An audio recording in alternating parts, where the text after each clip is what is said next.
Welcome to Real English Voices, your space to learn real English slowly, clearly, and confidently. My name is Ria, and I want to begin with something simple. Have you ever walked away from a conversation and felt lighter? Not because you said everything, but because you didn't. I used to believe that connection came from opening up, sharing my thoughts, my stories, my emotions, and sometimes that was true, but sometimes it wasn't. There were days when I spoke honestly and still felt invisible, and nights when I kept something inside and strangely felt safe. That's what this episode is about. The quiet power of privacy. The soft strength of keeping things to yourself. You'll hear my story, and maybe parts of yours too. And as always, we'll practice English slowly, clearly, and with heart. And don't forget, there's a free PDF guide for this episode with comprehension, grammar, and vocabulary practice for just a little extra support on your journey. Ready? Let's begin. Not with noise, but with quiet. Because sometimes silence teaches you things that words never could. I used to tell people everything, what I felt, what I feared, what I dreamed about. I believed if I shared more, I'd be closer to people, that honesty meant connection. And sometimes it did, but other times it left me feeling tired and honestly a little invisible. You see, the first hard part about oversharing is that people don't always react the way we expect. You open your heart, and they just nod, or change the topic, or smile politely like they didn't really hear you. That kind of silence hurts in a quiet way. You walk away feeling heavy, thinking, maybe I said too much, or worse, maybe I don't matter. And then there's the second part. Sometimes what you share doesn't stay safe. A story you told in confidence becomes a joke at lunch. A personal truth gets repeated to someone else, without your name, but with all the details. Suddenly, your words are not yours anymore, and you're left thinking, why did I give them that part of me? That's when it began for me. The quiet shift, the feeling that maybe not everything needed to be spoken out loud. But old habits don't change overnight. Even after that moment, I kept sharing. I still believed that if I trusted the right people, it would be safe. And maybe in some ways I was still a little immature. I hadn't yet learned that some stories are meant to be held, not handed out. I remember one moment clearly. It was a quiet evening. I was sitting with a friend I thought I could trust. We were at our kitchen table drinking tea, and I started talking about something personal. It wasn't a secret, but it was close to my heart. I told her I was thinking of leaving my job, that I felt stuck, like I wasn't growing, that every morning I woke up with a heavy feeling in my chest, like I was pretending to be okay. I told her I felt scared because I didn't have another plan yet, and I didn't know if I was being brave or just being foolish. She nodded. She said, "You'll figure it out." And that was it. No real response, no deep conversation, just a smile and another sip of tea. I felt a little silly after that, like I had opened a door and no one walked in. But what really hurt came later. A few days after, I got a message from someone else, a friend of a friend. She said, "Hey, I heard you're quitting your job. That's wild. What happened?" I didn't reply right away. I just sat there, holding my phone and my breath. That was the moment I knew. My quiet fear, my private struggle, had turned into someone else's coffee table story. I gave too much, and they didn't hold it with care.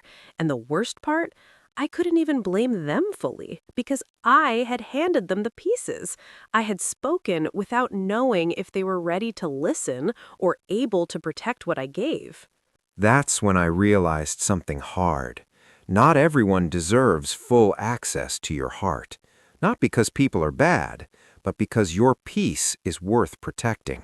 I didn't want to feel that tired anymore. tired of oversharing, tired of feeling invisible even after speaking honestly, tired of carrying regret for what I gave away too soon. So I stopped. Not all at once, but little by little. I began holding things closer, just to see what it felt like. At first, it felt strange. I'd sit with a thought and not say it out loud. I'd feel something strong and let it pass quietly without texting anyone. It was awkward. I felt like I was hiding. But after a few days, something shifted. I noticed the silence wasn't heavy.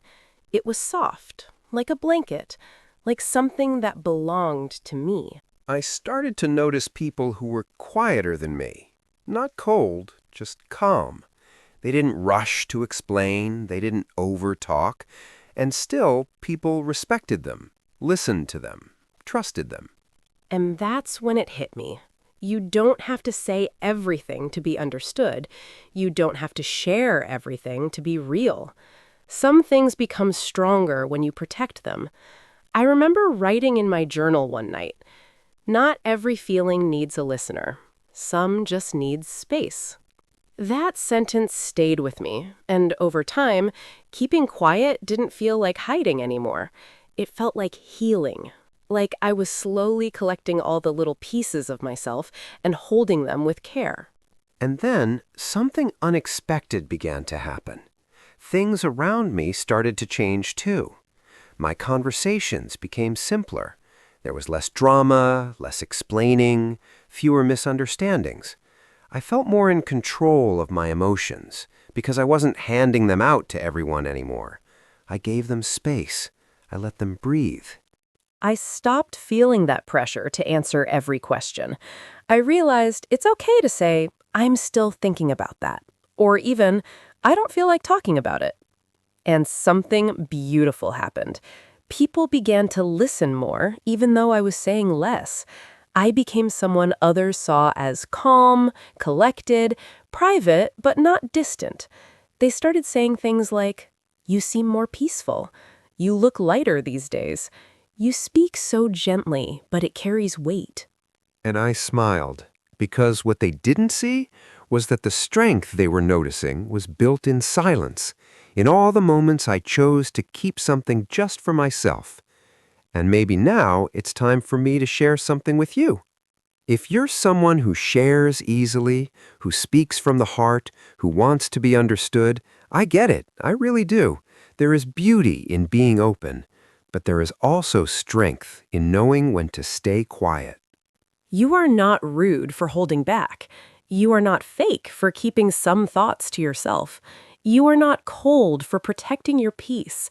You are still kind, still real, still you, even in silence. Because not everyone deserves your full story. Not everyone knows how to hold your truth with care. And you don't need to shrink just to feel heard. So here's my gentle question for you. What's one thing you'll keep just for yourself today? One feeling, one dream, one quiet thought that's yours and only yours. So, my lovely listeners, thank you for being here, for listening not just with your ears, but with your heart. I know today's topic was quiet, but sometimes that's where the loudest truths live. If this episode made you think or simply made you feel a little less alone, then I'm glad, because that's why we're here, not just to learn English, but to grow gently together. Don't forget, you can download the free PDF guide for this episode. It includes comprehension questions, grammar, vocabulary, and a few soft reflection prompts.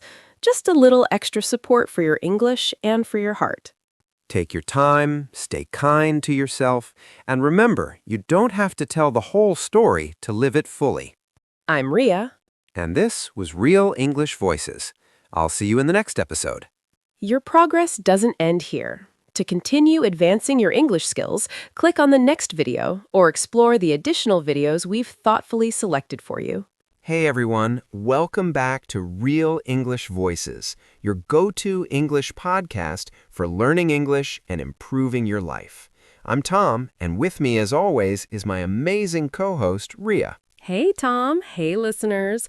I'm so glad you're here because today we're diving into something everyone secretly wishes they had more of: confidence. Oh, yes. Confidence is one of those things. You can spot it the moment someone walks into a room. Some people just seem to shine, right? They speak up, they smile, and they don't worry about what others think. Exactly. And then there are times when you're in that same room and suddenly your mind goes blank, your heart races. You want to speak, but something inside whispers, don't, you'll embarrass yourself. That was me for years. I remember walking into English classes, and even when I knew the answer, I kept quiet because I was scared of making a mistake. Same here. And you know what? It's not just about English. Whether it's giving a presentation, meeting new people, or even posting something online, so many of us hold back because we don't feel confident enough. That's why today's episode is special, because by the end, we want you to feel like confidence isn't some magical gift that only a few people are born with. It's something you can build step by step, day by day. And here's the best part. These same steps that make you confident in life will also make you confident in your English. Exactly. So if you've ever felt nervous about speaking or held yourself back because of fear, this episode is for you. And hey, if this is your first time listening, welcome. We are so glad you're here. Just so you know, we create a free downloadable PDF for every single episode. You'll find it in the description below. And trust me, it's more than just a transcript. It includes comprehension, grammar, and vocabulary quizzes, plus reflection prompts designed to boost your confidence and help you grow both in English and in life. Also, stick around till the end. After our main conversation, Crystal will join you for a calm, clear vocabulary breakdown. She'll explain all the confidence-related words and phrases from today's episode slowly and gently so you don't miss a thing. So, let's get started. This episode will make you confident. But first, Tom, what exactly is confidence? That's a great question. A lot of people think confidence means being the loudest in the room or never making mistakes, but that's not it at all. Exactly. Real confidence means believing you can handle situations even if you're nervous and even if you don't know everything. Yes, for English learners, confidence isn't about knowing every word. It's about raising your hand, sharing your thoughts, and being okay if you make mistakes. That's such an important point because once you understand what confidence really is, you can start building it step by step. But here's the thing, Ria. If confidence is something we can build, why do so many people still struggle with it? Well, one big reason is fear. Fear of failure, fear of being judged. People think, what if I embarrass myself? Another reason is comparison. You look at someone else, maybe a fluent speaker or a confident colleague, and you immediately think, I'll never be like them. Yes, and then there's the voice inside our heads, negative self-talk. You know, those thoughts like, I'm not good enough, or my English is terrible. And for many people, past experiences also play a role. Maybe they made a mistake once and people laughed. That memory stays and it makes them afraid to try again. Exactly. So the first step to becoming confident is understanding what's holding you back. Once you can see the barrier, you can begin to break it down. And the best way to break down those barriers is by changing your mindset. Right? If you believe confidence is something you're born with, you'll always feel stuck. But the truth is, confidence is built through action. That's where the growth mindset comes in. With a growth mindset, you tell yourself, I can improve. With a fixed mindset, you say, I'll never be good at this.